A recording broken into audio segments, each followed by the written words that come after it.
guys, welcome or welcome back to my YouTube channel. In this video, I will be covering your topic 1.4 from unit first, जिसमें हम Aristotle का concept of family and slavery पढ़ने वाले हैं कि उन्होंने family के बारे में क्या बोला और स्लेवरी के बारे में क्या बोला. ठीक है, so let's quickly start it. सबसे पहले जो प्लेटो हैं, प्लेटो ने फैमिली को निगलेक्ट किया था. उन्होंने क्या बोला था, उन्होंने communism of wives property and children ये कंसेप्ट दिया था, राइट.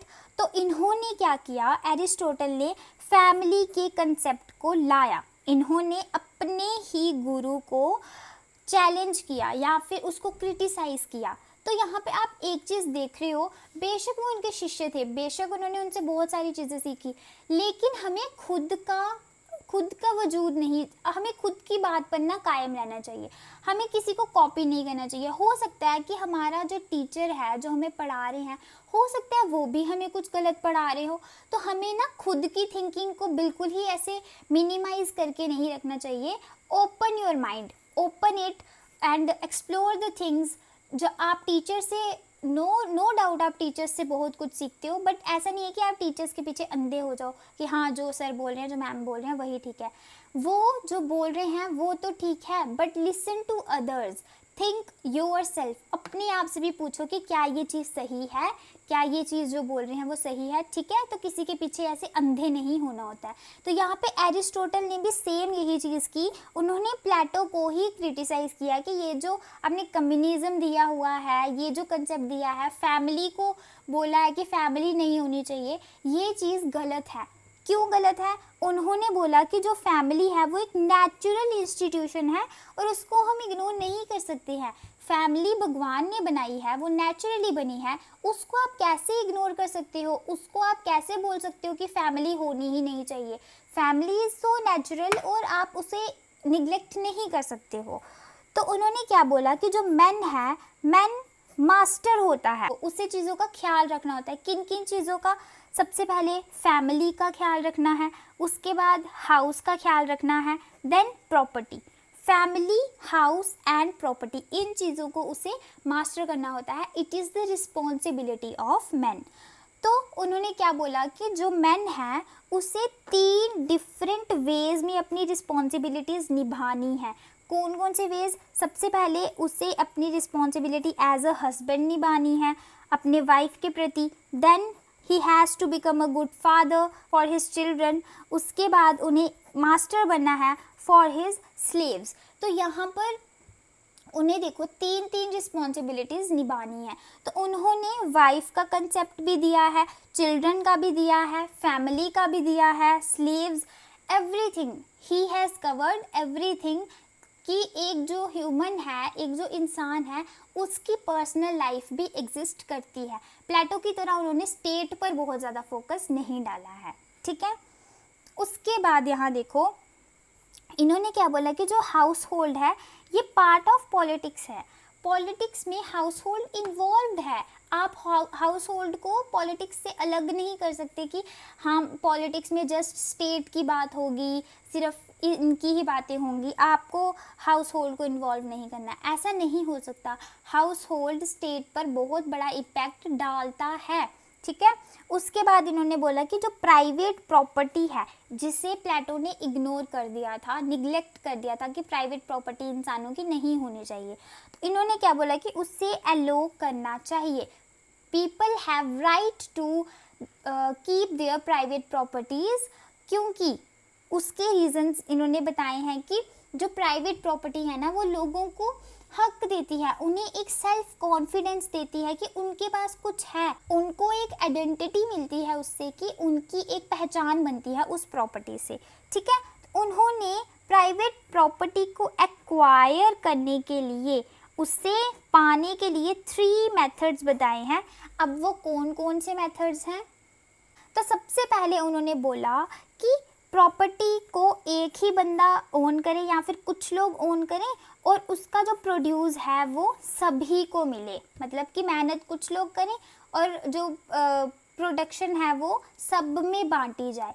या फिर जो नाम है प्रॉपर्टी का वो एक इंसान पे रहे, बट उसका जो प्रोड्यूस है वो सबको दिया जाए, उसमें कोई पार्शलिटी नहीं होनी चाहिए। उसके बाद उन्होंने बोला कि कॉमन ओनरशिप एंड यूज़, की प्रॉपर्टी सबकी कॉमन और उसका यूज़ भी सभी करेंगे, तो ये चीज़ उन्होंने बोली। उसके बाद उन्होंने बोला common ownership and private use, कि ओनरशिप कॉमन होनी चाहिए, सबकी प्रॉपर्टी होनी चाहिए, बट यूज़ प्राइवेट। अब इसको ना आप अपने हाउस से कंपेयर करके देखो। फॉर एग्जांपल यहाँ पर देखो, आपका जो घर होता है, ठीक है, घर का ओनर एक होता है, फॉर एग्जांपल आपके पापा वो ओनर है, और जो प्रोड्यूस है, जो उसको उससे जो काम है वो कौन ले रहा है, वो सारे ले रहे हैं, सभी लोग उसमें काम कर रहे हैं, लाइक अ फैमिली। उसके बाद कॉमन ओनरशिप की मतलब सभी ने मिलके वो घर लिया और उसका यूज़ भी सभी मिलके, मतलब everyone has equal contribution in that house. उसके बाद आप देखो common ownership and private use, कि मतलब ओनरशिप, घर वो कहने को तो सबका घर है, लेकिन प्राइवेट यूज़ है उसका, मतलब कोई एक एक कमरा ना सबको प्राइवेटली मिला हुआ है, ठीक है। लेकिन ऐसा नहीं है कि आप सिर्फ अपने कमरे में रह सकते हो, दूसरे के कमरे में नहीं।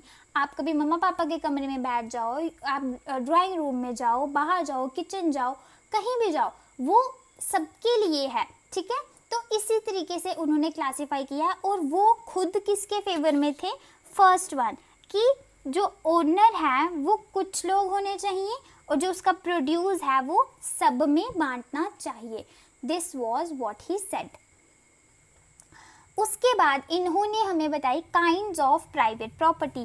प्राइवेट प्रॉपर्टी की क्या क्या काइंड्स है, ठीक है। सबसे पहले एनिमेट, देन इनएनिमेट। एनिमेट क्या होता है कि जो जीते जागते हों, है ना, तो जो स्लेव्स हैं वो जीते जागते हैं, तो इन्होंने बोला कि जो स्लेव्स हैं वो आपकी एनिमेट प्रॉपर्टी है, वो आपकी प्रॉपर्टी ही है, उसको आप एज अ प्रॉपर्टी यूज़ कर सकते हो, बट वो एनिमेट हैं, वो लिविंग बींग्स हैं। Then inanimate except slaves, slaves को छोड़ के बाकी चीज़ें, लैंड हो गई, land, water, house, anything except slaves is inanimate, ठीक है, और वो आपकी जो प्रॉपर्टी है उसे हम इनएनिमेट प्रॉपर्टी बोलेंगे। देन मेथड्स ऑफ एक्विजिशन, आप कैसे कैसे एक्वायर कर सकते हो अपनी प्रॉपर्टी। नेचुरल मीन्स होते हैं और अननेचुरल मीन्स होते हैं। नेचुरल मीन्स में क्या क्या आ गया कि आप कैटल राइज करो, आप मेहनत करो, एग्रीकल्चर करो, तो उस तरीके से आपको प्रॉपर्टी मिल जाएगी। देन उसके बाद अननेचुरल हो गया, जैसे ट्रेड करके जो आप प्राइवेट प्रॉपर्टी ले रहे हो, ट्रेड करके, बार्टर सिस्टम करके आप, क्योंकि उस टाइम पर जो बार्टर सिस्टम था वो ज़्यादा प्रेवलेंट था। बार्टर सिस्टम क्या होता है कि आप अभी तो मनी एक्सचेंज कर रहे हो ना, एक दूसरे को देने, कोई चीज़ खरीदनी है तो चलो जी पैसे दे दिए, बट पहले पहले क्या होता था, when money was not invented, उस टाइम पर लोग कमोडिटी के बदले कमोडिटी को एक्सचेंज करते थे। There was exchange of commodities. तो जैसे मुझे अगर वीट चाहिए तो मैं किसी राइस उगाने वाले के पास जाऊंगी, उसे बोलूँगी तुम मेरे 1 kg वीट ले लो और अपना ½ kg राइस दे दो, और लाइक दैट, ऐसे एक सौदेबाजी होती थी, तो उसको हम बार्टर सिस्टम बोलते हैं। तो ये अननेचुरल चीज़ें हैं, जैसे कि ट्रेड से या बार्टर सिस्टम से आपने कोई चीज़ ली तो वो अननेचुरल हो गया। नेचुरली तो आपको कैटल्स मिल रही हैं, आपको लैंड है, उस पर आप एग्रीकल्चर कर लो। और एक चीज़ यहाँ पे देखो, हम कंफ्यूज मत होना, जो प्रॉपर्टी है ना, प्रॉपर्टी अभी तो हम प्रॉपर्टी किसको बोलते हैं कि लैंड, है ना, लैंड पे ही हमारा प्रॉपर्टी का कंसेप्ट ख़त्म हो जाता है, बट उस टाइम पे हर चीज़ जिस पे सिर्फ हमारा हक हो, फॉर एग्जांपल आपका घर, आपकी land, even if you have water well in your home, वो भी आपका है, और you have knowledge, you have your wife, you have your children, you have your slaves. तो ये सभी चीज़ें जो भी आपके पास प्राइवेट चीज़ें हैं, जो आपकी पर्सनल हैं, जो आप किसी के साथ शेयर नहीं कर रहे हो, उनको हम प्रॉपर्टी बोलते हैं, ठीक है। सिर्फ लैंड को मत सोचना यहाँ पर। तो अब उन्होंने जस्टिफिकेशन दी है कि इंसानों को प्रॉपर्टी रखने का हक क्यों होना चाहिए। सबसे पहले उन्होंने बोला कि ये एक सोर्स है सेल्फ रिस्पेक्ट का। इससे लोगों में सेल्फ रिस्पेक्ट आती है, उनको एक आइडेंटिटी मिलती है कि हाँ भाई मतलब ये मेरी प्रॉपर्टी है या ये मेरी चीज़ें हैं, तो जिसके पास वो चीज़ ज़्यादा होगी उसकी थोड़ी ज़्यादा रिस्पेक्ट हो जाएगी, तो उस तरीके से लोगों को ना रिस्पेक्ट मिलती है। उसके बाद यहाँ पे क्वालिटीज़ डेवलप होती है लोगों में, it increases qualities in people, for example skill management की क्वालिटीज़ हो गई, विजिलेंस हो गया, तो ये सब चीज़ें उनमें डेवलप होती हैं जो कि एक अच्छी स्टेट बनाने के काम आती हैं। अगर आपके स्टेट में लोग स्किल्ड होंगे, that's good for your state only ना, वो सिर्फ उस इंसान के लिए अच्छी चीज़ नहीं है, वो हमारी कंट्री के लिए भी अच्छी चीज़ है। तो इसी तरीके से उन्होंने बोला कि हमें इंडिविजुअल पे फोकस करना पड़ेगा अगर हमें स्टेट को अच्छा बनाना है तो, और यहाँ पे आप देख सकते हो कि वो कर भी रहे हैं इंडिविजुअल पे फोकस।